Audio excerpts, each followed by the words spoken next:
The following is a presentation of the Eagles Sports Network.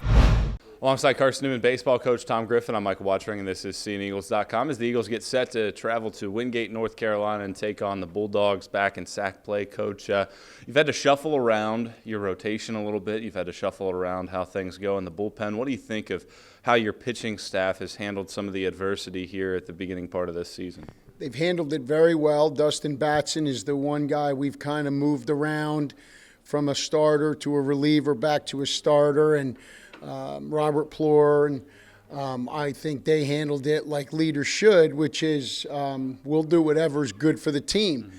And sometimes guys are going to say that, and some guys are going to mean it. I truly believe they mean it because they have said, may not be, ecstatic with it, which is okay. That's competitors, but they truly said this is what is best for the team, whatever you guys do. They put trust. We trust them. So it's not a problem. I think in the course of a year you've got to make little changes here and there, whether it's in the lineup or with pitching. So I think that just goes with the course of events. It's a Wingate team that knocked you out of the SAC Baseball Championships last year. They returned 4 of their top 5 hitters, a team that offensively as good as it gets in this conference. What did you see from last year that you have to be able to do this year to try to stymie a little bit of that offense? Miss bats when we pitch. Pretty easy, right? They're very good. It's a good club. Always been a challenge for Carson-Newman to go over there, and they play very well at home. They got some really good guys in that line. Brown and Billings, probably 2 of the best players in our league. They're very solid throughout. I know they got some youth right now playing, which at this point they're really not. They're really not young. I mean, they've had a whole fall of practicing and training, and they've been involved in enough games right now. I don't think it's truly being freshmen anymore. They're experienced enough, so always a big challenge, no question. You're basically at the midway point of the season, even though this is just your 3rd South Atlantic Conference weekend. What's something that you still see from the team that needs improvement here at this midpoint? Defensively, we're playing well. I think offensively, we're doing well, number-wise. We have some guys in the lineup who are doing exceptionally well. I guess if we had to find something, it would be the bullpen, more depth in that bullpen as far as the quality innings go, although they've done well. When you mention what do we got to do better, it's like I think we're playing well. I think we're competing well, and we're in every game, and that's all you can ask for. But to be a press guy and ask questions, I guess I would say the bullpen and maybe the bottom part of that lineup giving us a little bit of chutzpah at times. But overall, we're extremely happy with where we're at right now. One of the better times of the year, Coach. What's your Final Four?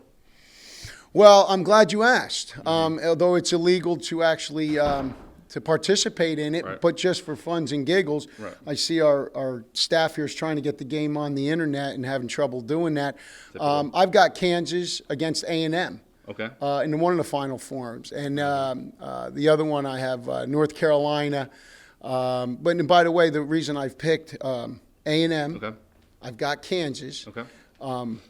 Former homes of Carl Torbush, a great student athlete and coach here at Carson-Newman. He was an assistant at Kansas. He was an assistant at A&M. Okay. So I thought it was apropos to pick them. A&M's my dark horse because it's a lower seed. Right. I know you probably picked all number 1 seeds, but I went out on the limb a little bit more than you did.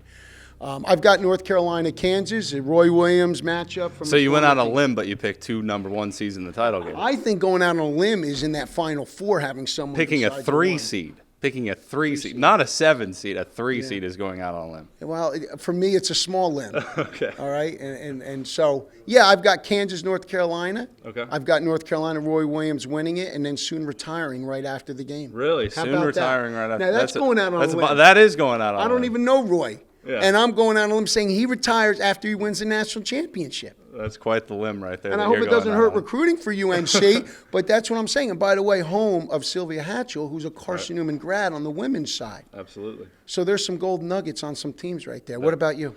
I got Kansas and Oklahoma in one Final Four. I got North Carolina, Michigan State in the other Final Four.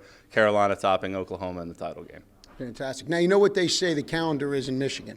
What's that? It goes January, February, Izzo, April, May. Yeah.